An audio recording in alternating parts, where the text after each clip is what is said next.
Hello ಗೆಳೆಯರೇ, ನಮ್ಮ ಲಾಯಕ್ಸ್ ಪ್ರಸ್ತುತಪಡಿಸುತ್ತಿರುವ ಕನ್ನಡದಲ್ಲಿದ್ದ ಹಿಂದೂ ವಿಶ್ಲೇಷಣೆಗೆ ಸ್ವಾಗತ. ಇವತ್ತು ನಾವು ಏಪ್ರಿಲ್ 4, 2022ರ ಹಿಂದೂ ವಿಶ್ಲೇಷಣೆಯನ್ನು ನೋಡಲಿದ್ದೇವೆ. ಇನ್ನು ಮುಂದಿನ article uniform civil code debate gains momentum. ಈ ಒಂದು ಆರ್ಟಿಕಲನ್ನು ನಾವು ಸಿಲೆಬಸ್ಸಲ್ಲಿ ನೋಡೋದಾದರೆ GS ಪೇಪರ್ 2 ನಡಿನಲ್ಲಿ ಪಾಲಿಟಿ ಆ್ಯಂಡ್ ಗವರ್ನೆನ್ಸ್ ಸೆಕ್ಷನಲ್ಲಿ ಕನೆಕ್ಟ್ ಮಾಡ್ಕೋಬೋದಾಗಿದೆ. ಸೊ ಆರ್ಟಿಕಲ್ನ ಕಂಟೆಕ್ಸ್ಟ್ ಯಾವ ರೀತಿ ಆಗಿದೆ ಅಂತಂದರೆ 2024ರ ಲೋಕಸಭಾ ಎಲೆಕ್ಷನ್ನಲ್ಲಿ BJP ಗೌರ್ಮೆಂಟಿಗೆ ಯೂನಿಫಾರ್ಮ್ ಸಿವಿಲ್ ಕೋಡ್ಗೆ ಸಂಬಂಧಪಟ್ಟಂಥ ಚೇಂಜಸ್ ಏನಾದರೂ ಮಾಡಿದರೆ ಇದೊಂದು ಬಿಗ್ಗೆಸ್ಟ್ ಸಪೋರ್ಟ್ ಆಗುತ್ತೆ ಅಥವಾ ಪುಷ್ ಫ್ಯಾಕ್ಟರ್ ಆಗುತ್ತೆ ಅನ್ನುವಂಥದ್ದನ್ನು ಇಲ್ಲಿ ಮೆನ್ಷನ್ ಮಾಡಿದ್ದಾರೆ. ಅಂದರೆ ಈ ಒಂದು ಎಲೆಕ್ಷನ್ ಕ್ಯಾಂಪೇನ್ಗೆ ಸಂಬಂಧಪಟ್ಟಂತೆ ಇವತ್ತು ಸರ್ಕಾರ UCCಗೆ ಬೇಕಾಗಿರುವಂಥ ಒಂದು ರಿಫಾರ್ಮ್ಸನ್ನು ತೊಗೊಂಡ್ರೆ ನೆಕ್ಸ್ಟ್ ಎಲೆಕ್ಷನಲ್ಲಿ ಅದು ಹೆಲ್ಪ್ ಆಗುತ್ತೆ ಅನ್ನುವಂಥ ನಿಟ್ಟಿನಲ್ಲಿ ಈ ಆರ್ಟಿಕಲಲ್ಲಿ ಡಿಸ್ಕಸ್ ಮಾಡಲಾಗಿದ್ದು, ನಮಗೆ ಎಕ್ಸಾಮಿನೇಷನ್ ಪರ್ಸ್ಪೆಕ್ಟಿವಲ್ಲಿ ಬೇಕಾಗಿರುವಂತಹ ಇನ್ಫಾರ್ಮೇಷನ್ ಅಂತಂದರೆ ಯೂನಿಫಾರ್ಮ್ ಸಿವಿಲ್ ಕೋಡ್, ಇದಕ್ಕೆ ಸಂಬಂಧಪಟ್ಟಂಥ ಆರ್ಟಿಕಲ್ಸ್ ಯಾವ್ಯಾವ ಇದಾವೆ. ಸೊ ಯೂನಿಫಾರ್ಮ್ ಸಿವಿಲ್ ಕೋಡ್ಗೆ ಸಂಬಂಧಪಟ್ಟಂಥ ಕೇಸಸ್ಗಳನ್ನು ಸಹ ಇಲ್ಲಿ ಮೆನ್ಷನ್ ಮಾಡಿದ್ದಾರೆ.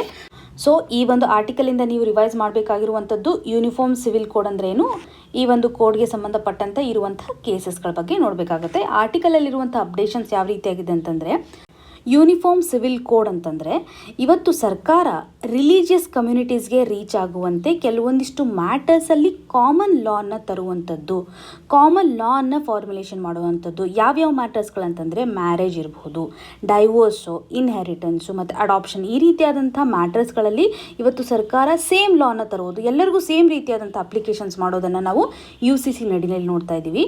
ಈ ಒಂದು UCCಗೆ ಸಂಬಂಧಪಟ್ಟಂತೆ ಇಶ್ಯೂಸ್ ಯಾವ ರೀತಿಯಾಗಿದೆ ಅಂತಂದರೆ, ಸುಪ್ರೀಂ ಕೋರ್ಟ್ ಅವರು ಕೆಲವೊಂದಿಷ್ಟು ಹೈಲೈಟ್ಸನ್ನು ಮಾಡಿದ್ದಾರೆ. ಅಂದರೆ ಸರ್ಕಾರ ಇವತ್ತು UCCಯನ್ನು ಇಂಪ್ಲಿಮೆಂಟ್ ಮಾಡೋದರಲ್ಲಿ ಅನರ್ಹರಾಗಿದ್ದಾರೆ ಅಥವಾ ಯಾವುದೇ ರೀತಿಯಾದಂಥ ಸಪೋರ್ಟನ್ನು ಮಾಡ್ತಾ ಇಲ್ಲ. ಇವಾಗ ಜೆಂಡರ್ ಜಸ್ಟಿಸನ್ನು ಸೆಕ್ಯೂರ್ ಮಾಡೋದ್ರಲ್ಲಾಗಲಿ ಅಥವಾ ಈಕ್ವಾಲಿಟಿಯನ್ನು ತರೋದ್ರಲ್ಲಾಗಲಿ ಅಥವಾ ವುಮನ್ ಡಿಗ್ನಿಟಿಯನ್ನು ಎನ್ಶೋರ್ ಮಾಡೋದ್ರಲ್ಲಿ ಸರ್ಕಾರ UCCಯನ್ನು ಅಪ್ಲೈ ಮಾಡ್ಬೋದಿತ್ತು. ಆದರೆ UCCಯನ್ನು ಅಪ್ಲೈ ಮಾಡೋದ್ರಲ್ಲಿ ಸರ್ಕಾರ ಇವತ್ತು ಫೇಲ್ ಆಗ್ತಿದೆ ಅನ್ನುವಂಥದ್ದನ್ನು ಸುಪ್ರೀಂ ಕೋರ್ಟ್ ಅವರು ಇಲ್ಲಿ ಎಂಫಸೈಸ್ ಮಾಡಿದ್ದಾರೆ. ಇದೊಂದು ಇಶ್ಯೂವನ್ನು ಅಡ್ರೆಸ್ ಮಾಡಿರೋದನ್ನು ನೋಡ್ಬೋದು. ಹಾಗೂ ಜೌಸ್ ಪೋಲೋ ಕೌಟಿನ್ಹೋ ಅನ್ನುವಂಥ ಕೇಸ್ ನಡಿನಲ್ಲಿ ಯಾವ ರೀತಿಯಾಗಿ ನೇಷನ್ ಇನ್ನೂ UCCಯನ್ನು ಅಪ್ಲೈ ಮಾಡಿಲ್ಲ, ಈ ಒಂದು ಕಾಮನ್ ಸಿವಿಲ್ ಕೋಡನ್ನು ಅಪ್ಲೈ ಮಾಡಿಲ್ಲ, ಪ್ರತಿಯೊಬ್ಬ ಸಿಟಿಜನ್ಗೂ ರೀಚ್ ಆಗಿಲ್ಲ ಅನ್ನುವಂಥ ಒಂದು ಕ್ವಶನಿಂಗ್ ಕಂಡೀಷನನ್ನು ಈ ಒಂದು ಜಡ್ಜ್ಮೆಂಟ್ ನಡಿನಲ್ಲಿ ನೋಡ್ಬೋದು. ಸೊ ಇದು ಸರ್ಕಾರಕ್ಕೆ ಪ್ರೆಷರೈಸ್ ಹಾಕಿರುವಂಥ ಒಂದು ಕಂಡೀಷನ್ ಇರುವಂಥದ್ದು. ಹಾಗೂ ಶಾಬಾನೋ ಕೇಸ್ ಅಂತೂ 1985 ನಡಿನಲ್ಲಿ ಸಾಕಷ್ಟು ಚೇಂಜಸನ್ನು ಇವತ್ತು ಮುಸ್ಲಿಂ ಕಮ್ಯುನಿಟಿಗೆ ತಂದಿರುವಂಥದ್ದು ಅಥವಾ ಮುಸ್ಲಿಂ ವುಮೆನ್ಸ್ ರೈಟ್ಗಳನ್ನು ಮೇಂಟೈನ್ ಮಾಡೋದರಲ್ಲಿ ಈ ಒಂದು ಕೇಸು ತುಂಬ ಫೈಟ್ ಮಾಡಿರುವಂಥದ್ದನ್ನು ನಾವು ನೋಡ್ತಾ ಇದ್ದೀವಿ. ಸೊ ಇದನ್ನೆಲ್ಲ ಕನ್ಸಿಡರ್ ಮಾಡಿದರೂ ಸಹ ಇವತ್ತು UCC ಸರಿಯಾಗಿ ಇಂಪ್ಲಿಮೆಂಟ್ ಆಗ್ತಾ ಇಲ್ಲ ಅನ್ನುವಂಥದ್ದನ್ನು ನೋಡ್ಬೋದು. ಜೊತೆಗೆ ಗೋವಾ ಸ್ಟೇಟ್ ಗೌರ್ಮೆಂಟ್ ಅವರು UCCಗೆ ಸಂಬಂಧಪಟ್ಟಂತೆ ಯಾವ ರೀತಿಯಾದಂಥ ಸ್ಟೆಪ್ಸನ್ನು ತೊಗೊಂಡಿದ್ದಾರಲ್ಲ ಅದನ್ನು ಸಹ ಇಲ್ಲಿ ಎಕ್ಸಾಂಪಲ್ ಆಗಿ ಕನ್ಸಿಡರ್ ಮಾಡಿದ್ದಾರೆ. ಇದನ್ನು ಶೈನಿಂಗ್ ಎಕ್ಸಾಂಪಲ್ ಅನ್ನುವಂಥದ್ದನ್ನು ಎಂಫಸೈಸ್ ಮಾಡಿದ್ದಾರೆ. ಅಲ್ಲಿ ತುಂಬ ರಿಲಿಜನ್ಸ್ಗಳು ಇದ್ದರೂ ಸಹ ಕೆಲವೊಂದಿಷ್ಟು ಲಿಮಿಟೆಡ್ ರೈಟ್ಸ್ಗಳನ್ನು ಬಿಟ್ಟು ಉಳಿದ ಎಲ್ಲ ಲಾಗಳು ಸಹ ರಿಲಿಜನ್ಗೆ ಸಂಬಂಧಪಟ್ಟಂತೆ ಸೇಮ್ ಇರಬೇಕು ಅನ್ನುವಂಥ ಕಾನೂನನ್ನು ಇವತ್ತು ಗೋವಾ ಸರ್ಕಾರ ತಂದಿದೆ. ಸೊ ಸುಪ್ರೀಂ ಕೋರ್ಟು ಈ ಒಂದು ಕಂಡೀಷನನ್ನು ಎಂಫಸೈಸ್ ಮಾಡಿದ್ದಾರೆ. ಈ ಒಂದು ಮಾಡೆಲ್ ಎಲ್ಲ ಕಡೆ ಬರಬೇಕು ಅಥವಾ ನೇಷನಲ್ ವೈಸ್ ಇದು ಬರಬೇಕು ಅನ್ನುವಂಥದ್ದನ್ನು ಇಲ್ಲಿ ನಾವು ಅಬ್ಸರ್ವ್ ಮಾಡ್ಬೋದು. ಸೊ ಸುಪ್ರೀಂ ಕೋರ್ಟು ಇಷ್ಟೆಲ್ಲ UCC ಬಗ್ಗೆ ಫೈಟ್ ಮಾಡ್ತಾ ಇದೆ. ಸಾಕಷ್ಟು ಕೇಸ್ಗಳನ್ನು ಇವರು ಎಂಫಸೈಸ್ ಮಾಡೋದ್ರ ಮುಖಾಂತರ ಇವತ್ತು ಗೌರ್ಮೆಂಟಿಗೆ ಇನ್ಸ್ಟ್ರಕ್ಷನ್ ಕೊಡ್ತಾ ಇದ್ದಾರೆ. 2018ರಲ್ಲಿ ಒಂದು ಕನ್ಸಲ್ಟೇಷನ್ ಪೇಪರನ್ನು ರಿಲೀಸ್ ಮಾಡಲಾಗುತ್ತೆ ಒಂದು ಕಮಿಷನ್ ಮುಖಾಂತರ ಅಥವಾ ಲಾ ಕಮಿಷನ್ ಮುಖಾಂತರ. ಇಲ್ಲಿ ಆರ್ಟಿಕಲ್ 44 ಆಫ್ ದಿ ಕಾನ್ಸ್ಟಿಟ್ಯೂಷನ್ ಏನು ಹೇಳುತ್ತೆ ಅಂತಂದರೆ, ಈ ಒಂದು ಆರ್ಟಿಕಲಲ್ಲಿರ್ತಕ್ಕಂಥ ಪ್ರವಿಧಾನಗಳನ್ನು ನಾವು ಗಮನ ಹರಿಸಿದಾಗ ಇವತ್ತು ಸ್ಟೇಟ್ ಗೌರ್ಮೆಂಟು UCCಯನ್ನು ಸೆಕ್ಯೂರ್ ಮಾಡೋದರಲ್ಲಿ ಕೆಲವೊಂದಿಷ್ಟು ಸ್ಟೆಪ್ಸ್ಗಳನ್ನು ತಗೋಬೇಕು. ಇದು ವಾಲಂಟರಿ ಬೇಸಿಸ್ ಮೇಲೆ ಅನ್ನುವಂಥದ್ದನ್ನು ನೋಡಲಾಗುತ್ತೆ. ಅಂದರೆ ಯಾವುದೇ ರೀತಿಯಾದಂತಹ ಕಂಪಲ್ಷನ್ ಇಲ್ಲ. ಇದು ನಮ್ಮ ಕಾನ್ಸ್ಟಿಟ್ಯೂಷನಲ್ಲಿ ಹೇಳೋ ಪ್ರಕಾರ ಯಾವುದೇ ರೀತಿಯಾದಂಥ ಡಿಸೈರೇಬಲ್ ಮೂವ್ ಅಲ್ಲ, ಇದು ವಾಲಂಟರಿ ಅನ್ನುವಂಥದ್ದನ್ನು ಡಾಕ್ಟರ್ BR ಅಂಬೇಡ್ಕರ್ ಅವರು ಎಕ್ಸ್ಪ್ಲೇನ್ ಮಾಡಿದ್ದಾರೆ. UCCಯನ್ನು ಯಾವಾಗ ಅವರು ಇನ್ಕ್ಲೂಡ್ ಮಾಡ್ತಿದ್ರಲ್ಲ ಕಾನ್ಸ್ಟಿಟ್ಯೂಷನಲ್ಲಿ, ಅದೇ ಟೈಮಲ್ಲಿ ಅದನ್ನ ಎಕ್ಸ್ಪ್ಲೇನ್ ಮಾಡಿದ್ದಾರೆ ಅನ್ನುವಂಥದ್ದನ್ನು ಈ ಒಂದು ಪೇಪರ್ ನಡಿನಲ್ಲಿ ನೋಡ್ಬೋದು. ಆದರೆ ಇವತ್ತು ಸುಪ್ರೀಂ ಕೋರ್ಟ್ ಅವರ ಒಂದು ಜಡ್ಜ್ಮೆಂಟ್ನ ಪ್ರಕಾರ ಸರಳ ಮುದ್ಗಲ್ ಕೇಸ್ ಇರ್ಬೋದು ಅಥವಾ ಶಾಬಾನೋ ಬೇಗಮ್ ಕೇಸಸ್ ಇರ್ಬೋದು. ಸೊ ಇವೆಲ್ಲ ಆಫಿಷಿಯಲ್ ಇನ್ಆಕ್ಟಿವಿಟಿಯನ್ನು ನಾವು ನೋಡ್ತಾ ಇರುವಂಥದ್ದು. ಅಂದರೆ ಈ ಕಾಮನ್ ಸಿವಿಲ್ ಕೋಡನ್ನು ನಾವು ತರೋದ್ರಲ್ಲಿ ಸರ್ಕಾರ ಇವತ್ತು ಅನರ್ಹರಾಗಿದ್ದಾರೆ. ಇದರಿಂದ ನ್ಯಾಷನಲ್ ಇಂಟಿಗ್ರೇಷನ್ಗೆ ಥ್ರೆಟ್ ಆಗ್ತಾ ಇದೆ ಅನ್ನುವಂಥದ್ದು. ಮತ್ತು ಬೊಮ್ಮಾಯಿ ಕೇಸನ್ನು ನಾವು ನೋಡಿದಾಗ ಅವರ ಒಂದು ವರ್ಡಿಕ್ನಲ್ಲೂ ಸಹ ಈ ಒಂದು ರಿಲಿಜನ್ಗೆ ಸಂಬಂಧಪಟ್ಟಂತಹ ಮ್ಯಾಟರ್ಸ್ಗಳು ಇವತ್ತು ಪೊಲಿಟಿಕ್ಸ್ಗೂ ಸಹ ಸಾಕಷ್ಟು ಸಪೋರ್ಟನ್ನು ಕೊಡ್ತಾ ಇದೆ. ಸೊ ಇಲ್ಲಿ ಪೊಲಿಟಿಕ್ಸು ಹಾಗೂ ರಿಲಿಜನನ್ನು ಮಿಕ್ಸ್ ಮಾಡುವಂಥ ಒಂದು ಕ್ವಶನ್ ಮಾರ್ಕನ್ನು ಸಹ ಬೊಮ್ಮಾಯಿ ಅವರ ವರ್ಡಿಕ್ಟಲ್ಲಿ ನಾವು ನೋಡ್ಬೋದು. ಇನ್ನು ಮುಂದಿನ article making groundwater visible. ಈ ಒಂದು ಆರ್ಟಿಕಲನ್ನು ನಾವು ಸಿಲೆಬಸ್ಸಲ್ಲಿ ನೋಡೋದಾದರೆ GS ಪೇಪರ್ 2 ನಡಿನಲ್ಲಿ ಗವರ್ಮೆಂಟ್ ಪಾಲಿಸೀಸ್ ಆ್ಯಂಡ್ ಇಂಟರ್ವೆನ್ಷನ್ಸ್ನಲ್ಲಿ ಕನೆಕ್ಟ್ ಮಾಡ್ಕೋಬೋದು. ಹಾಗೂ GS ಪೇಪರ್ 1 ನಡಿನಲ್ಲಿ ಜಿಯೋಗ್ರಫಿಗೆ ಸಂಬಂಧಪಟ್ಟಂಥ ಕೆಲವೊಂದಿಷ್ಟು ಫ್ಯಾಕ್ಚುಯಲ್ ಇನ್ಫಾರ್ಮೇಷನ್ ಆಗಿರ್ಬೋದು. ಹಾಗೂ GS ಪೇಪರ್ 3 ನಡಿನಲ್ಲಿ ಎನ್ವಿರಾನ್ಮೆಂಟ್ಗೂ ಸಹ ಇದನ್ನು ಕನೆಕ್ಟ್ ಮಾಡ್ಕೋಬೋದಾಗಿದೆ. ಆರ್ಟಿಕಲಲ್ಲಿರುವಂಥ ಇನ್ಫಾರ್ಮೇಷನ್ನು ಗ್ರೌಂಡ್ ವಾಟರ್ಗೆ ಸಂಬಂಧಪಟ್ಟಂತೆ ಯಾವ ರೀತಿಯಾದಂಥ ಚೇಂಜಸನ್ನು ನಾವು ಮಾಡಬೇಕು, ಎಷ್ಟು ಇಂಪಾರ್ಟೆನ್ಸ್ ಇದೆ ಗ್ರೌಂಡ್ ವಾಟರನ್ನು ನಾವು ಇವತ್ತು ರೀಚಾರ್ಜ್ ಮಾಡೋದ್ರಲ್ಲಿ, ಅಥವಾ ಗ್ರೌಂಡ್ ವಾಟರ್ನ ಒಂದು ಬಳಕೆಗೆ ಸಂಬಂಧಪಟ್ಟಂತೆ ಯಾವ ರೀತಿಯಾದಂಥ ಲಾಸ್ಗಳನ್ನು ನಾವು ನೋಡ್ತೀವಿ ಅನ್ನೋದು ಸಹ ಇಲ್ಲಿ ಮೆನ್ಷನ್ ಮಾಡಿದ್ದಾರೆ. ಸೊ 2022 ವರ್ಲ್ಡ್ ವಾಟರ್ ಡೇಯನ್ನು ನಾವು ಮಾರ್ಚ್ 22ರಂದು ಸೆಲೆಬ್ರೇಟ್ ಮಾಡಿದ್ದೀವಿ. ಇದನ್ನು ನಾವು KPSC ಎಕ್ಸಾಮಿನೇಷನ್ ಲೆವೆಲಲ್ಲಿ ಫ್ಯಾಕ್ಟ್ಸ್ ಬೇಸ್ಡ್ ಕ್ವಶನ್ಸಲ್ಲಿ ಎಕ್ಸ್ಪೆಕ್ಟ್ ಮಾಡ್ಬೋದು. ಸೊ ಇದೊಂದು ಇಂಪಾರ್ಟೆಂಟ್ ಆಗಿರುವಂಥ ಥೀಮನ್ನು ಕನ್ಸಿಡರ್ ಮಾಡೋದಾದರೆ ಗ್ರೌಂಡ್ ವಾಟರ್ಗೆ ಸಂಬಂಧಪಟ್ಟಂತೆ ಮೇಕಿಂಗ್ ದ ಇನ್ವಿಸಿಬಲ್ ವಿಸಿಬಲ್ ಅನ್ನುವಂಥದ್ದನ್ನು ಈ ವರ್ಷ ಥೀಮ್ ಆಗಿ ಕನ್ಸಿಡರ್ ಮಾಡಿದ್ದಾರೆ. ಸೊ ಪ್ರೈಮರಿಲಿ ಇವತ್ತು ನಾವು ಫೋಕಸ್ ಮಾಡ್ತಾ ಇರುವಂಥದ್ದು ನಮ್ಮ ವಾಟರ್ ರಿಸೋರ್ಸ್ ನಡಿನಲ್ಲಿ ಗ್ರೌಂಡ್ ವಾಟರ್ನ ಒಂದು ರೋಲ್ ಯಾವ ರೀತಿಯಾಗಿದೆ. ಮೇಜರ್ ಅಟೆನ್ಷನ್ ಯಾವುದಕ್ಕೆ ಹೋಗಿದೆ ಅಂತಂದರೆ ಗ್ರೌಂಡ್ ವಾಟರ್ಗೆ ಹೋಗಿದೆ. ಸೊ ಗ್ರೌಂಡ್ ವಾಟರನ್ನು ನಾವು ಇವತ್ತು ಸ್ಯಾನಿಟೇಷನ್ ಸಿಸ್ಟಮಲ್ಲಿ ಯೂಸ್ ಮಾಡ್ತೀವಿ. ಅಗ್ರಿಕಲ್ಚರ್ ಇರ್ಬೋದು, ಇಂಡಸ್ಟ್ರಿ ಇರ್ಬೋದು, ಎಕೋಸಿಸ್ಟಮ್ಗೆ ಕನೆಕ್ಟ್ ಆಗುವಂತೆ, ಕ್ಲೈಮೇಟ್ ಚೇಂಜ್ ಅಡಾಪ್ಷನ್ಗೆ ಸಂಬಂಧಪಟ್ಟಂತೆ ಯಾವ ರೀತಿಯಾಗಿ ಕನೆಕ್ಟ್ ಮಾಡಿದ್ದಾರೆ ಅನ್ನುವಂತಹ ಮೇಜರ್ ಕನ್ಸರ್ನನ್ನು ಅಥವಾ ಕನೆಕ್ಟಿವಿಟಿಯನ್ನು ಈ ಒಂದು ಆರ್ಟಿಕಲಲ್ಲಿ ಮೆನ್ಷನ್ ಮಾಡಿದ್ದಾರೆ. ಸೊ ಒಟ್ಟಾರೆಯಾಗಿ ಈ ಎಲ್ಲ ಇನ್ಫಾರ್ಮೇಷನ್ಸ್ಗಳನ್ನು ಇಂಟಿಗ್ರೇಟ್ ಮಾಡಿದ್ದಾರೆ. ಇವಾಗ ನಾವು ಮೆನ್ಷನ್ ಮಾಡಿರುವಂಥ ಮೇಜರ್ ಏರಿಯಾ ಏನು ಸಿಸ್ಟಮ್ಸನ್ನು ಹೇಳಿದೆ, ಅಗ್ರಿಕಲ್ಚರ್ ಇರ್ಬೋದು, ಎಕೋಸಿಸ್ಟಮ್, ಇವನ್ನೆಲ್ಲ ಕನೆಕ್ಟಿವ್ ಆಗಿ ಯಾವ ರೀತಿಯಾಗಿ ವಾಟರನ್ನು ಬಳಕೆ ಮಾಡೋದ್ರಲ್ಲಿ ಗ್ರೌಂಡ್ ವಾಟರ್ ಇಂಪಾರ್ಟೆನ್ಸನ್ನು ಕೊಡ್ತಾ ಇದೆ. ಸೊ ಗ್ರೌಂಡ್ ವಾಟರು ಯಾವ ರೀತಿಯಾಗಿ ಟೆಂಪ್ರರಿ ವಾಟರ್ ಸ್ಟೋರೇಜ್ ಆಗ್ತಕ್ಕಂಥ ಸಿಚುವೇಶನ್ಸನ್ನು ಟ್ಯಾಕಲ್ ಮಾಡುತ್ತೆ, ಅಥವಾ ವಾಟರ್ ಸ್ಟೋರೇಜ್ನಿಂದ ಆಗ್ತಕ್ಕಂಥ ರಿಸ್ಕನ್ನು ಇವತ್ತು ತಡೆಗಟ್ಟುತ್ತೆ. ಸೊ ಸಾಕಷ್ಟು ನಮಗೆ ಗ್ರೌಂಡ್ ವಾಟರ್ನ ಮತ್ತು ಅವೈಲಬಿಲಿಟಿ ಇವತ್ತಿತ್ತಂತ ಅಂದ್ಕೊಳ್ಳಿ. ಯಾವುದೇ ಒಂದು ಸಂದರ್ಭದಲ್ಲಿ ಇವತ್ತು ಕಂಪ್ಲೀಟಾಗಿ ನಮ್ಮಲ್ಲಿ ವಾಟರ್ನ ಒಂದು ರಿಸ್ಕ್ ಕ್ರಿಯೇಟ್ ಆಗಿದೆ ಅಂತಂದಾಗ ಆ ಸಂದರ್ಭದಲ್ಲಿ ಅಥವಾ ಆ ಒಂದು ರಿಸ್ಕಲ್ಲಿ ಇವತ್ತು ಗ್ರೌಂಡ್ ವಾಟರ್ ಹೆಲ್ಪ್ ಆಗುತ್ತೆ ಅನ್ನುವಂಥದ್ದು. ಸೊ ಪಾಲಿಸಿಯನ್ನು ನಾವು ಇವತ್ತು ಮಾಡುವಾಗ ಈ ಒಂದು ಇಂಟೆನ್ಷನನ್ನು ಇಟ್ಕೊಂಡು ಗ್ರೌಂಡ್ ವಾಟರ್ ಯಾವ ರೀತಿಯಾಗಿ ಇಂಪಾರ್ಟೆನ್ಸ್ ಇದೆ ಅನ್ನೋದ್ರ ಮೇಲೆ ನಾವು ಇವತ್ತು ಪಾಲಿಸೀಸನ್ನು ಮಾಡಬೇಕು. ಸೊ ಈ ಒಂದು ಪಾಲಿಸೀಸ್ಗಳಿಗೆ ಸಂಬಂಧಪಟ್ಟಂತೆ ಅಥವಾ ಏನು ಇಶ್ಯೂಸ್ಗಳಿದಾವೆ ನೋಡಿ ಗ್ರೌಂಡ್ ವಾಟರ್ ಸ್ಟೋರೇಜ್ ಮಾಡೋದ್ರಲ್ಲಿ, ಅಥವಾ ಗ್ರೌಂಡ್ ವಾಟರ್ ಸ್ಟೋರೇಜ್ ಮಾಡ್ತಕ್ಕಂಥ ಒಂದು ಕ್ವಾಲಿಟಿನೂ ಸಹ ಇವತ್ತು ಕಡಿಮೆ ಆಗ್ತಿದೆ, ಅಥವಾ ಗ್ರೌಂಡ್ ವಾಟರ್ನಲ್ಲಿರ್ತಕ್ಕಂಥ ಕಂಟೆಂಟನ್ನು ನಾವು ಗಮನ ಹರಿಸಿದಾಗ ಸಾಕಷ್ಟು ಕಂಟ್ಯಾಮಿನೇಷನ್ ಆಗ್ತಾ ಇರೋದನ್ನು ನೋಡ್ತಾವೆ. ಇದಕ್ಕೆಲ್ಲ ಹೆಲ್ಪ್ ಆಗೋ ಥರ ನಾವು ಇವತ್ತು ಪಾಲಿಸಿಯನ್ನು ಮಾಡಬೇಕು ಅನ್ನುವಂಥದ್ದನ್ನು.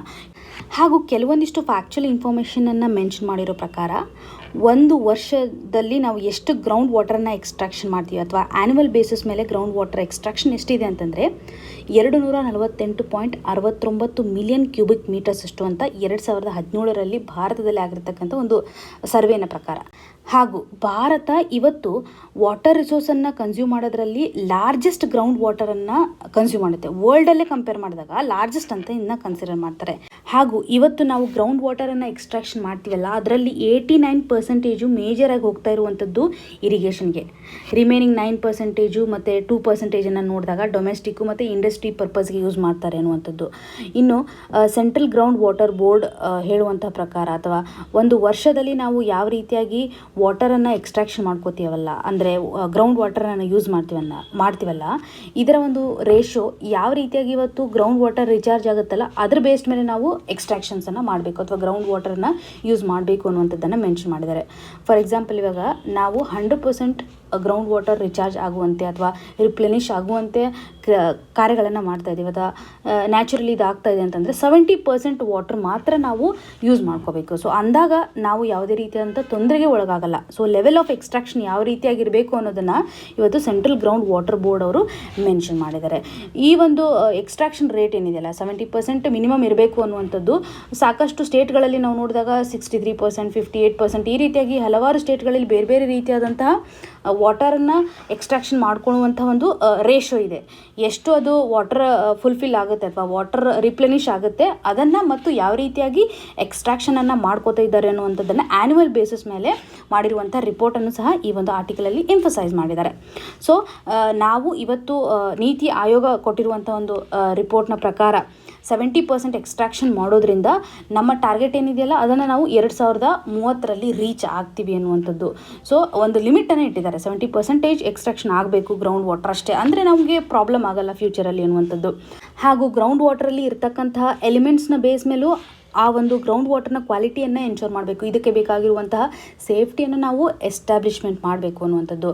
ಇವಾಗ ಅದರಲ್ಲಿರ್ತಕ್ಕಂಥ ಸೆಲಾನಿಟಿ ಇರ್ಬೋದು, ಫ್ಲೋರೈಡ್ ಕಂಟೆಂಟ್ ಇರ್ಬೋದು, ಐರನ್ ಇರ್ಬೋದು, ಆರ್ಸೆನಿಕ್ ಕಂಟ್ಯಾಮಿನೇಷನ್ ಹೆಚ್ಚಾಗಿ ಪ್ರಾಬ್ಲಮನ್ನು ಕ್ರಿಯೇಟ್ ಮಾಡ್ತಾ ಇದೆ. ಅಷ್ಟೇ ಅಲ್ಲದೆ ಮೇಜರ್ ಪ್ರಾಬ್ಲಮ್ ಅಂತಂದರೆ ನೈಟ್ರೇಟ್ ಪೊಲ್ಯೂಷನ್ ಅಂತ ನೋಡ್ತೀವಿ. ಈ ರೀತಿಯಾಗಿರತಕ್ಕಂಥ ಪೊಲ್ಯೂಷನ್ಸ್ಗಳು ಇವತ್ತು ಹ್ಯೂಮನ್ ಹೆಲ್ತ್ ಮೇಲೆ ಹಾಗೂ ಬಯೋಡೈವರ್ಸಿಟಿ ಮೇಲೆ ಥ್ರೆಟ್ಟನ್ನು ಕಾಸ್ ಮಾಡ್ತಾ ಇದೆ. ಸೊ ಇವೆಲ್ಲ ಮೇಜರಾಗಿ ಆಗ್ತಕ್ಕಂಥ ಕಾರಣ ಅಂತಂದರೆ ಆಂಥ್ರೋಪೋಜೆನಿಕ್ ಆ್ಯಕ್ಟಿವಿಟಿನೇ. ಸೊ ಇವತ್ತು ಮಾನವನಿಂದನೇ ನಾವು ಮೇಜರಾಗಿ ನೈಟ್ರೇಟ್ ರಿಸೋರ್ಸು ಗ್ರೌಂಡ್ ವಾಟರಲ್ಲಿ ರೀಚ್ ಆಗ್ತಾ ಇದೆ ಅನ್ನುವಂಥದ್ದನ್ನು ಹೇಳ್ಬೋದು. ಈ ರೀತಿಯಾಗಿ ಬಯಾಲಜಿಕಲ್ ಕಂಟ್ಯಾಮಿನೇಷನ್ ಆಗ್ತಾ ಇರುವಂಥದ್ದನ್ನು ಸಾಕಷ್ಟು ರಿಪೋರ್ಟ್ಗಳ ಮುಖಾಂತರ ಬೇರೆ ಬೇರೆ ಪಾರ್ಟಲ್ಲಿ ನಾವು ಕಂಟ್ರಿ ವೈಸ್ ಕನ್ಸಿಡರ್ ಮಾಡಿದಾಗ ಸಾಕಷ್ಟು ಪೊಲ್ಯೂಷನ್ ಆಗ್ತಾ ಇದೆ ಗ್ರೌಂಡ್ ವಾಟರಲ್ಲಿ. ಇದಕ್ಕೆ ಸಂಬಂಧಪಟ್ಟಂಥ ಪಾಲಿಸೀಸ್ಗಳನ್ನು ಅಥವಾ ಕ್ವಾಲಿಟಿಯನ್ನು ಎನ್ಶೋರ್ ಮಾಡೋಕ್ಕೆ ಬೇಕಾಗಿರುವಂಥ ಸ್ಟೆಪ್ಸನ್ನು ಸರ್ಕಾರ ಇವತ್ತು ತಗೋಬೇಕು ಅನ್ನುವಂಥದ್ದನ್ನು ಅಥವಾ ಅಪ್ರೋಚ್ ಯಾವ ರೀತಿಯಾಗಿರಬೇಕು ಅನ್ನುವಂಥದ್ದನ್ನು ಮೆನ್ಷನ್ ಮಾಡಿದ್ದಾರೆ. ಹಾಗೂ ನಾವು ಕೆಲವೊಂದಿಷ್ಟು ಲಾನ ನೋಡಿದಾಗ ಲೋಕಲ್ ಲೆವೆಲಲ್ಲಿ ನಾವು ಪ್ಲಾನ್ಸನ್ನು ಮಾಡಬೇಕು. ಸೊ ಈ ಒಂದು ರೈನ್ ವಾಟರನ್ನು ಇವತ್ತು ಹಾರ್ವೆಸ್ಟ್ ಮಾಡೋದಾಗಲಿ ಅಥವಾ ಸರ್ಫೇಸ್ ವಾಟರ್ನ ಯೂಸ್ ಮಾಡೋದಾಗಲಿ, ಸಾಯಿಲ್ ವಾಟರನ್ನು ಯಾವ ರೀತಿಯಾಗಿ ನಾವು ಸೇವ್ ಮಾಡಬೇಕು, ಗ್ರೌಂಡ್ ವಾಟರನ್ನು ಹಲವಾರು ರಿಸೋರ್ಸ್ಗಳನ್ನು ಪ್ರತಿಯೊಂದು ಸೆಕ್ಟರಲ್ಲಿ ಯಾವ ರೀತಿಯಾಗಿ ಯೂಸ್ ಮಾಡಬೇಕು ಅನ್ನುವಂಥ ಒಂದು ಕನೆಕ್ಟಿವಿಟಿಯನ್ನು ನಾವು ಇವತ್ತು ಲೋಕಲ್ ಲೆವೆಲಲ್ಲಿ ಎನ್ಶೋರ್ ಮಾಡಬೇಕು. ಸೊ ಇವತ್ತು ಬೆಳೆಗಳನ್ನು ಬೆಳೆಯುವಾಗ ಯಾವ ರೀತಿಯಂಥ ಕ್ರಾಪಿಂಗ್ ಪ್ಯಾಟರ್ನ್ ಯೂಸ್ ಮಾಡ್ತಾರೆ, ಎಷ್ಟು ವಾಟರ್ನ ಅವಶ್ಯಕತೆ ಇರುತ್ತೆ, ಗ್ರೌಂಡ್ ವಾಟರ್ ಅವೈಲಬಿಲಿಟಿ ಇರುತ್ತಾ ಇಲ್ವಾ, ಅಥವಾ ಅಕ್ವಿಫರ್ ಟೈಪ್ ಯಾವ ರೀತಿಯಾಗಿದೆ, ಎಲ್ಲ ಮೇಜರ್ಸ್ಗಳನ್ನು ಅಥವಾ ಎಲ್ಲ ರೀತಿಯಾದಂಥ ಕನ್ಸರ್ನ್ಸ್ಗಳನ್ನು ಇವತ್ತು ಫಾರ್ಮರು ತಲೆಯಲ್ಲಿ ಇಟ್ಕೊಂಡು ಲೋಕಲ್ ಲೆವೆಲಲ್ಲಿ ಗ್ರೌಂಡ್ ವಾಟರ್ನ ಪ್ರಾಪರಾಗಿ ಯೂಸ್ ಮಾಡ್ಕೋಬೇಕು. ಸೊ ಸರ್ಕಾರ ಇವತ್ತು ಗ್ರೌಂಡ್ ವಾಟರನ್ನು ಎಕ್ಸ್ಟ್ರಾಕ್ಷನ್ ಮಾಡೋದ್ರಲ್ಲಿ ರೆಗ್ಯುಲೇಷನ್ಸ್ ಏನು ಮಾಡ್ತಾ ಇದ್ದಾಯಿಲ್ಲ ಅದು ತುಂಬ ಕಡಿಮೆ ಇದೆ. ಸೊ ಪ್ರಾಪರ್ ಆಗಿರ್ತಕ್ಕಂಥ ಒಂದು ಪಾಲಿಸಿ ತರಬೇಕು ಅಥವಾ ರೆಗ್ಯುಲೇಷನ್ ತರಬೇಕು ಅನ್ನುವಂಥದ್ದನ್ನು ಇವತ್ತು ಫಾರ್ಮರ್ಸ್ಗಳು ಗ್ರೌಂಡ್ ವಾಟರನ್ನು ವಿಡ್ರಾ ಮಾಡುವಾಗ ಅವರು ಯಾವ ರೀತಿಯಾಗಿ ಯೂಸ್ ಆಗುತ್ತಲ್ಲ ಅಥವಾ ಎಷ್ಟು ಇಂಪಾರ್ಟೆನ್ಸ್ ಇದೆ ಅಷ್ಟು ಮಾತ್ರ ಯೂಸ್ ಮಾಡುವಂತೆ, ಯಾವ ರೀತಿಯಾದಂಥ ಇಶ್ಯೂಸ್ಗಳಿದ್ದಾವೆ ಓನರ್ಶಿಪ್ಗೆ ಸಂಬಂಧಪಟ್ಟಂತೆ ಈ ಎಲ್ಲ ಕಂಟೆಕ್ಸ್ಗಳನ್ನು ಇವತ್ತು ಸರ್ಕಾರ ಒಂದು ಪಾಲಿಸಿ ಮುಖಾಂತರ ಚೇಂಜಸನ್ನು ತರಬೇಕು ಅನ್ನುವಂಥದ್ದನ್ನು.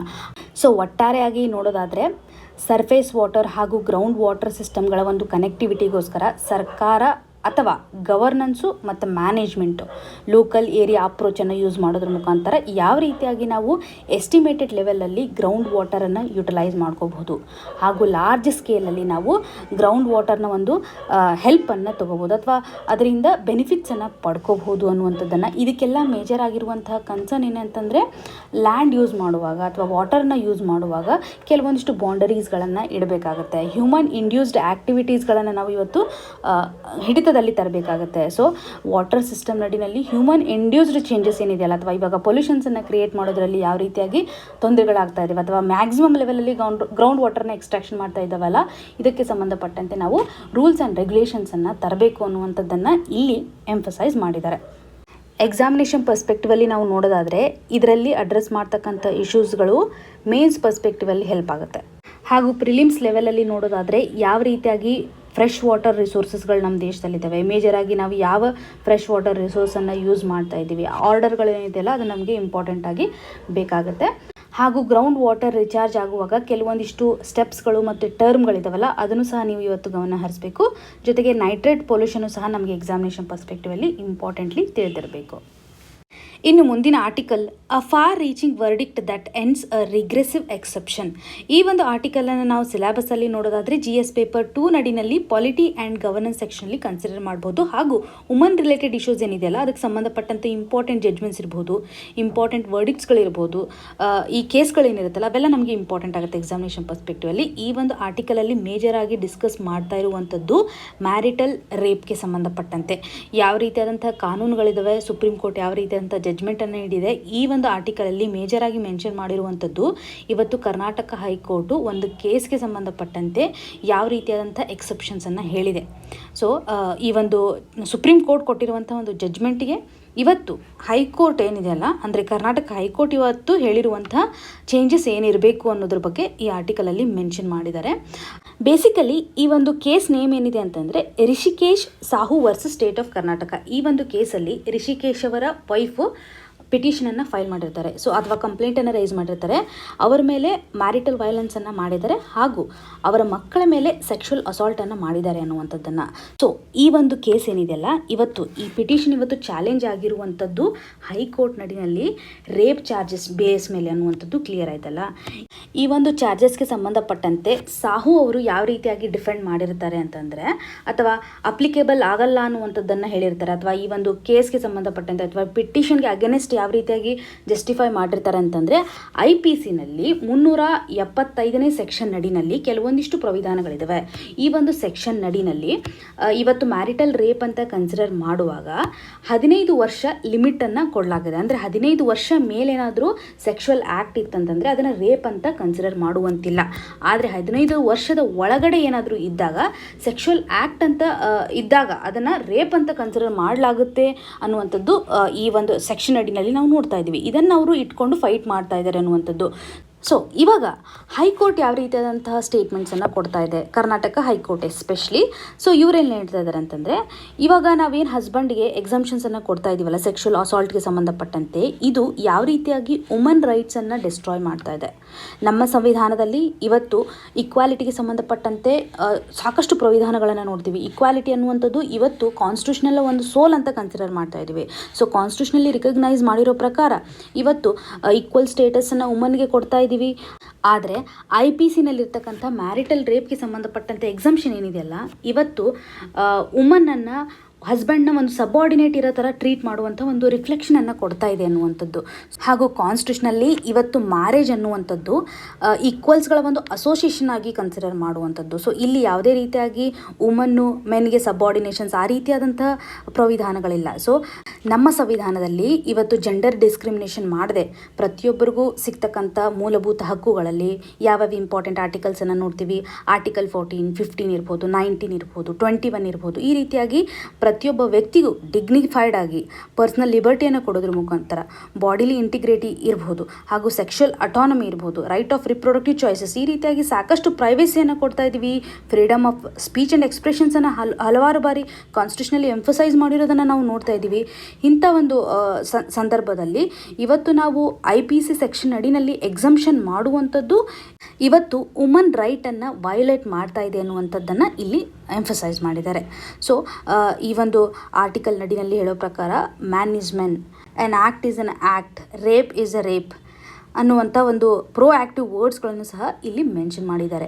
ಸೊ ಅರ್ಲಿಯರ್ ಜಡ್ಜ್ಮೆಂಟ್ಗಳು ಯಾವ ರೀತಿಯಾಗಿತ್ತು ಈ ಒಂದು ಕೇಸ್ಗೆ ಸಂಬಂಧಪಟ್ಟಂತೆ ಅಂದರೆ, ಸುಪ್ರೀಂ ಕೋರ್ಟು ಈ ಒಂದು IPCನಲ್ಲಿರ್ತಕ್ಕಂಥ ಎಕ್ಸಂಪ್ಷನ್ ಏನಿತ್ತಲ್ಲ 2017ರಲ್ಲಿ 15 ವರ್ಷ ಲಿಮಿಟೇಷನ್ಸ್ ಏನಿತ್ತು ನೋಡಿ, ಅಂದರೆ 15 ವರ್ಷದ ಮೇಲ್ಪಟ್ಟಂಥ ವ್ಯಕ್ತಿ ಮೇಲೆ ಸೆಕ್ಷುವಲ್ ಅಸಾಲ್ಟ್ ಅಂತ ಕನ್ಸಿಡರ್ ಮಾಡುವಂತಿಲ್ಲ ಅಥವಾ ಮ್ಯಾರಿಟಲ್ ರೇಪ್ ಮಾಡುವಂತಿಲ್ಲ ಅಂತಿತ್ತಲ್ಲ, ಆ ಒಂದು ಏಜನ್ನು ಎಕ್ಸ್ಟೆನ್ಷನ್ ಮಾಡಿರ್ತಾರೆ. ಅಂದರೆ 18 ಇಯರ್ಸ್ಗೆ ಇನ್ಕ್ರೀಸ್ ಮಾಡಿರೋದನ್ನು ನಾವು 2017ರಲ್ಲಿ ನೋಡ್ತಾ ಇದ್ದೀವಿ.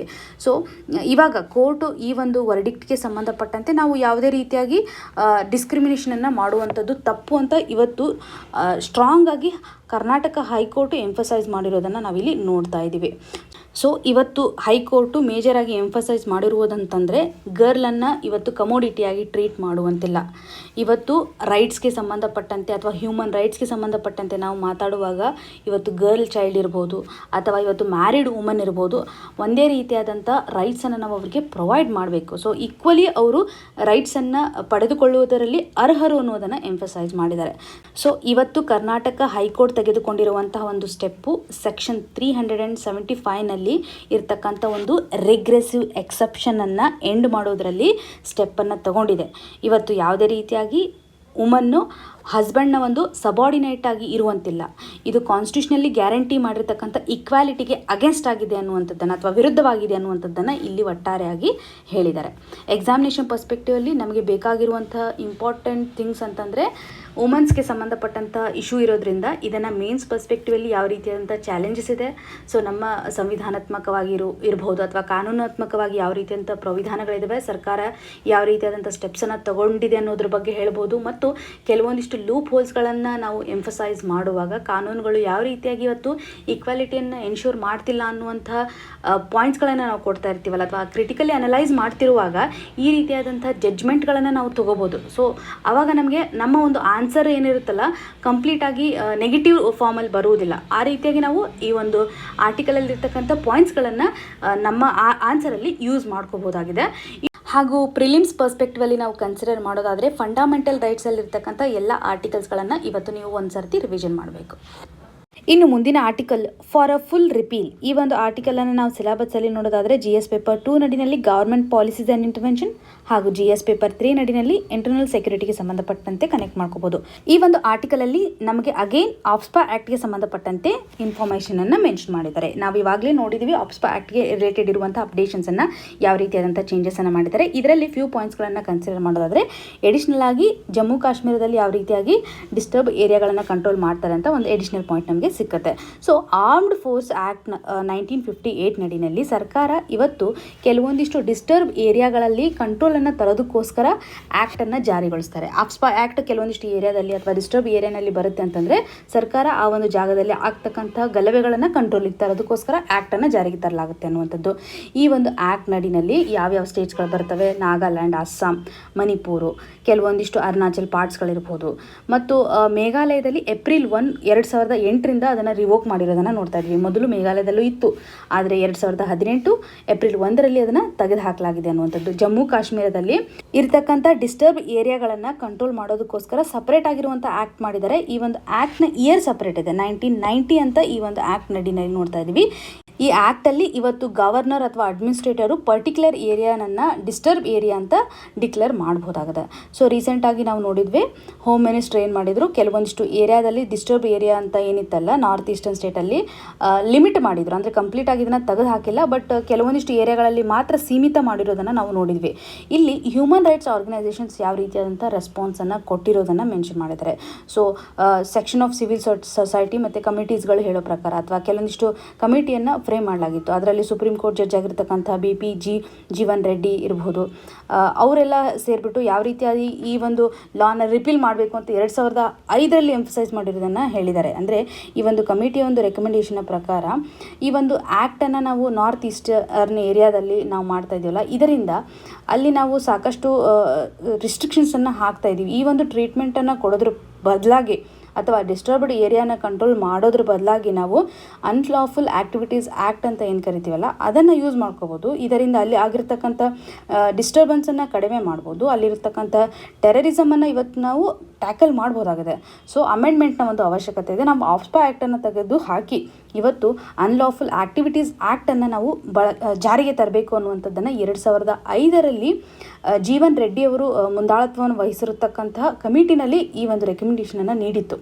ಅಗೇನ್ 2013ರಲ್ಲಿ ಜಸ್ಟಿಸ್ ಸಂತೋಷ್ ಹೆಗ್ಡೆ ಕಮಿಟಿಯವರು ಹೇಳೋ ಪ್ರಕಾರ ಈ ಒಂದು ಕೇಸ್ಗೆ ಸಂಬಂಧಪಟ್ಟಂತೆ ಅಥವಾ ಮಣಿಪುರದಲ್ಲಿ ಆಗಿರ್ತಕ್ಕಂಥ ಎನ್ಕೌಂಟರ್ಸ್ ಬಗ್ಗೆ ಸಾಕಷ್ಟು ಇನ್ವೆಸ್ಟಿಗೇಷನ್ಸನ್ನು ಮಾಡಿದಾದಮೇಲೆ ಯಾವ ರೀತಿಯಂಥ ರಿವ್ಯೂವನ್ನು ಕೊಟ್ಟಿದ್ರು ಅಂತಂದರೆ, ಪ್ರತಿ 6 ಮಂತಿಗೊಮ್ಮೆ ಈ ಒಂದು ಆಫ್ಸ್ಪಾ ಆ್ಯಕ್ಟ್ ಏನಿದೆಯಲ್ಲ ಇದರಿಂದ ಯಾವ ರೀತಿಯಂಥ ಚೇಂಜಸ್ ಆಗಿದೆ, ನಾವು ಎಕ್ಸ್ಟೆನ್ಷನ್ಸ್ ಮಾಡಬೇಕಾ, ಪ್ರಾಪರ್ ಆಗಿರುವಂಥ ಒಂದು ರಿವ್ಯೂವನ್ನು ಕೊಡ್ತಾ ಇರಬೇಕು. ಸೊ ಪ್ರೊಸೀಡಿಂಗ್ಸ್ ರೂಟೀನ್ಸ್ ಏನಿರುತ್ತಲ್ಲ, ಅಂದರೆ ಈ ಒಂದು ಆ್ಯಕ್ಟ್ ಹೇಳಿರೋ ಪ್ರಕಾರ ನಾವು ಇದನ್ನು ಎಕ್ಸ್ಟೆನ್ಷನ್ ಮಾಡಬೇಕೋ ಬೇಡವೋ ಅಥವಾ ಪ್ರಾಪರಾಗಿ ಇಂಪ್ಲಿಮೆಂಟೇಷನ್ ಮಾಡಬೇಕೋ ಬೇಡವೋ, ಇಂಪ್ಲಿಮೆಂಟೇಷನ್ ಒಂದು ಅವಶ್ಯಕತೆನೋ ಇದೇನೋ ಇಲ್ಲವೋ ಅನ್ನುವಂಥದ್ದನ್ನು ಪ್ರಾಪರಾಗಿ ರಿವ್ಯೂ ಮಾಡಿ ಆಮೇಲೆ ಅದನ್ನು ಎಕ್ಸ್ಟೆನ್ಷನ್ ಮಾಡಬೇಕು ಅನ್ನುವಂಥದ್ದನ್ನು, ಅಂದರೆ ಅನ್ನೆಸೆಸರಿ ನಾವು ಈ ಒಂದು ಆ್ಯಕ್ಟನ್ನು ಹಲವಾರು ಪ್ರದೇಶಗಳಲ್ಲಿ ಕನ್ಸಿಡರ್ ಮಾಡುವಂತಿಲ್ಲ ಅನ್ನುವಂಥದ್ದನ್ನು 2013ರಲ್ಲಿ ಹೇಳಿದರು. 2016ರಲ್ಲಿ ಸುಪ್ರೀಂ ಕೋರ್ಟು ಸಹ ಈ ಒಂದು ಆ್ಯಕ್ಟಿಗೆ ಸಂಬಂಧಪಟ್ಟಂತೆ ನಾವು ಯಾವುದೇ ರೀತಿಯಾದಂತಹ ಇಮ್ಯುನಿಟಿಯನ್ನು ಕೊಡಲ್ಲ. ಅಂದರೆ ಇದು ಅನ್ಲಾಫುಲಿ ನಡೆದಿತ್ತು ಅಂದ್ಕೊಳ್ಳಿ, ಅಂದರೆ ಡಿಸ್ಟರ್ಬ್ ಏರಿಯಾನಲ್ಲಿ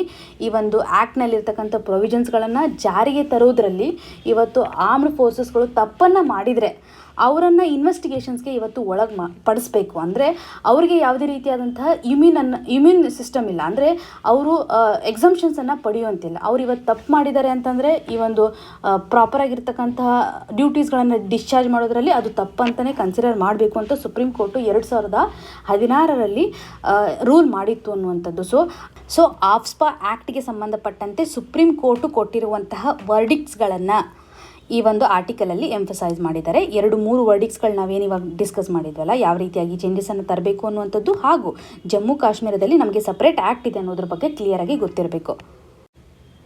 ಇನ್ನು ಕೊನೆಯ ಈ 2 ಆರ್ಟಿಕಲ್ಸ್ಗಳು ಸಹ ಇವಾಗ ಪಾಕಿಸ್ತಾನದಲ್ಲಿ ಯಾವ ರೀತಿಯಾಗಿ ಪಾರ್ಲಿಮೆಂಟಲ್ಲಿ ಗಲಭೆ ನಡೀತಾ ಇದೆ, ಹಾಗೂ ಶ್ರೀಲಂಕಾದಲ್ಲಿ ಯಾವ ರೀತಿಯಾಗಿ ಫೈನಾನ್ಷಿಯಲ್ ಕ್ರೈಸಿಸ್ನಿಂದ ಅಲ್ಲಿರ್ತಕ್ಕಂಥ ಮಿನಿಸ್ಟರ್ಸ್ಗಳು ರಿಸೈನ್ ಮಾಡಿದ್ದಾರೆ ಅನ್ನುವಂಥದ್ದನ್ನು ಇಲ್ಲಿ ಮೆನ್ಷನ್ ಮಾಡಿದ್ದಾರೆ. ಇನ್ ಡೀಟೇಲ್ ಆಗಿ ಆರ್ಟಿಕಲಲ್ಲಿರುವಂಥ ಇನ್ಫಾರ್ಮೇಷನ್ ಕಡೆ ನೀವು ಗಮನ ಹರಿಸುವಂಥ ಅವಶ್ಯಕತೆ ಇಲ್ಲ. ಆದರೆ ನೀವು ಇವತ್ತು ಯಾವ ಪಾಯಿಂಟ್ಸ್ಗಳನ್ನು ರಿವೈಸ್ ಮಾಡಬೇಕು ಅಂತಂದರೆ, ಇವಾಗ ಪಾಲಿಟಿ ಸೆಕ್ಷನಲ್ಲಿ ನಾವು ನೋ ಕಾನ್ಫಿಡೆನ್ಸ್ ಮೋಷನ್ ಅಂತ ನೋಡ್ತಾ ಇದ್ದೀವಿ. ಸೊ ಈ ಒಂದು ನೋ ಕಾನ್ಫಿಡೆನ್ಸ್ ಮೋಷನ್ಗೆ ಸಂಬಂಧಪಟ್ಟಂತೆ ಯಾವ ರೀತಿಯಾದಂಥ ಆರ್ಟಿಕಲ್ಸ್ಗಳಿದ್ದಾವೆ, ಯಾವ ರೀತಿಯಾದಂಥ ಪ್ರೊಸೀಜರನ್ನು ನಮ್ಮ ಪಾರ್ಲಿಮೆಂಟಲ್ಲಿ ಫಾಲೋ ಮಾಡ್ತಾರೆ ಅನ್ನುವಂಥದ್ದು, ಹಾಗೂ ಮಿನಿಸ್ಟರ್ಸ್ಗಳನ್ನು ಯಾವ ರೀತಿಯಾಗಿ ಅಪಾಯಿಂಟ್ ಮಾಡಲಾಗುತ್ತೆ, ಯಾರು ಅಪಾಯಿಂಟ್ ಮಾಡ್ತಾರೆ ಮಿನಿಸ್ಟರ್ಸನ್ನು, ಮತ್ತು ರೀಶಫಲಿಂಗ್ ಯಾವ ರೀತಿಯಾಗಿ ನಡೆಯುತ್ತೆ, ಮತ್ತು ಕ್ಯಾಬಿನೆಟನ್ನು ಯಾವ ರೀತಿಯಾಗಿ ಫಾರ್ಮ್ ಮಾಡಲಾಗುತ್ತೆ, ಕ್ಯಾಬಿನೆಟ್ಗೆ ಸಂಬಂಧಪಟ್ಟಂತೆ ಎಷ್ಟು ಮೆಂಬರ್ಶಿಪ್ ಇರಬೇಕು ಅನ್ನೋದ್ರ ಮೇಲೆ ಅಮೆಂಡ್ಮೆಂಟ್ಸ್ ಇದೆ. ಈ ರೀತಿಯಾಗಿ ಯಾವ್ಯಾವ ಇಂಪಾರ್ಟೆಂಟ್ಸ್ ಪಾಯಿಂಟ್ಸ್ಗಳಿದಾವಲ್ಲ ಅದನ್ನೆಲ್ಲ ನೀವು ಇವತ್ತು ರಿವಿಷನ್ ಮಾಡಬೇಕು. ಇನ್ ಡೆಪ್ತಾಗಿ ಆರ್ಟಿಕಲ್ಗಡೆ ಗಮನ ಹರಿಸುವಂಥ ಅವಶ್ಯಕತೆ ಇಲ್ಲ. ನೀವು ಈ ಒಂದು ಸಮಯವನ್ನು ನಿಮ್ಮ ಸ್ಟ್ಯಾಟಿಕ್ ಪೋರ್ಷನ್ಸ್ಗೆ ಇನ್ವೆಸ್ಟ್ ಮಾಡಬಹುದಾಗಿದೆ. ಇವತ್ತಿನ question of the day section ಅಡಿನಲ್ಲಿ ಜಿಯೋಗ್ರಫಿಗೆ ಸಂಬಂಧಪಟ್ಟಂತೆ ಪ್ರೀವಿಯಸ್ ಇಯರಲ್ಲಿ ಕೇಳಿರುವಂಥ ಕ್ವಶನನ್ನು ಮೆನ್ಷನ್ ಮಾಡಲಾಗಿದೆ. ಇದಕ್ಕೆ ಸರಿಯಾದ ಉತ್ತರವನ್ನು ಕಮೆಂಟ್ ಸೆಕ್ಷನಲ್ಲಿ ಮೆನ್ಷನ್ ಮಾಡಿ. ಇವತ್ತು ಡಿಸ್ಕಸ್ ಮಾಡಿರುವಂತಹ ಎಲ್ಲ ಆರ್ಟಿಕಲ್ಸ್ಗಳು ನಿಮಗೆ ನೀಟಾಗಿ ಅರ್ಥ ಆಗಿದೆ ಅಂತ ಭಾವಿಸ್ತಾ ಇದ್ದೀನಿ. ನಿಮಗೇನೇ ಕನ್ಸರ್ನ್ ಇದ್ದರೂ ಸಹ ಕಮೆಂಟ್ ಸೆಕ್ಷನಲ್ಲಿ ಮೆನ್ಷನ್ ಮಾಡಿ ಅಂತ ಹೇಳ್ತಾ, ಆಲ್ ದ ವೆರಿ ಬೆಸ್ಟ್. ಧನ್ಯವಾದಗಳು.